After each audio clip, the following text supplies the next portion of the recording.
of sorrow, lacking all emotion, staring down the barrel, waiting for the final gates to open to a new tomorrow, moving with the motion, following the light that sets me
எல்லாருக்குமே நம்மளை பிடிச்சி போச்சுன்னு வைங்களேன், அப்புறம் life போர் அடிச்சிடாது. கொஞ்சம் பேருக்காவது நம்மளை பிடிக்காமல் இருந்தால் தான் லைஃப் ஒரு மாதிரி ஜாலியாக இருக்கும், இன்ட்ரெஸ்டிங்காக இருக்கும், சுவாரஸ்யமாக இருக்கும். இப்போ அழகும் ஆடம்பரமும் இருந்து 1000 பேர் கூட ஆசையாக பழகுவாங்க. அன்பாக இருந்தால் பழகிற 10 பேர் கூட உண்மையாக இருக்கும்.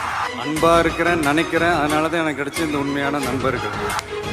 நண்பா, இதெல்லாம் நான் வந்து பேசுறது சொல்கிறது எங்கேயாவது எப்போவோ வாழ்க்கையில் யூஸ்ஃபுல்லாக இருந்தால் எடுத்துக்கங்க, இல்லைன்னா விட்டுருங்க, ஒரு பிரச்சனையும்